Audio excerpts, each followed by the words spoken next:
Bonjour, history fans! Today we're going to dive into one of the most dramatic and influential events in European history, the French Revolution. It was a time when the people of France stood up against a powerful monarchy and demanded liberty, equality and fraternity. So, how did it start? And why is it still important today? Let's take a journey back to 1789 and find out. Before the revolution, France was divided into three main groups called estates. The first estate was the clergy, the second estate was the nobility, and the third estate was everyone else, the commoners.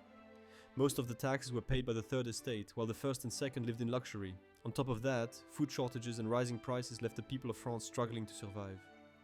The people were fed up, and they wanted change. In May 1789, King Louis XVI called a meeting of the Estates Generales, a group representing all three estates, to deal with the country's financial crisis. But when the third estate realized they were being ignored, they took matters into their own hands. They formed the National Assembly and made a pledge in a tennis court.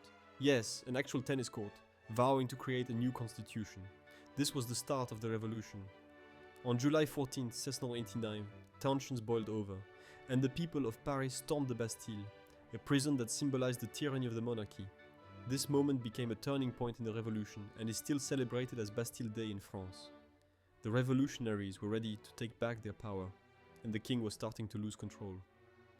The revolution started out with ideals of liberty and equality, but things quickly took a dark turn. In 1793, a period known as the Reign of Terror began, led by radical leaders like Maximilien Robespierre. Thousands of people, including King Louis XVI and Queen Marie Antoinette, were executed by guillotine.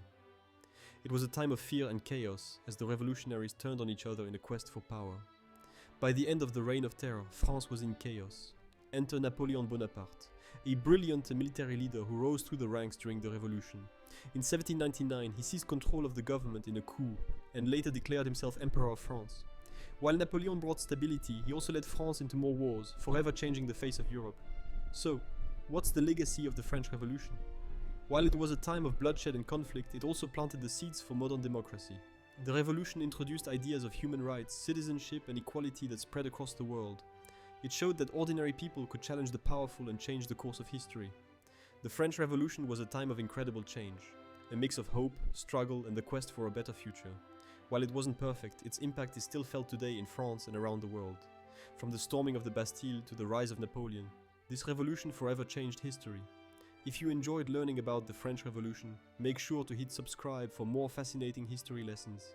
Smash that like if you're inspired by the revolution's fight for liberty, and comment below with your favorite revolutionary figure or event.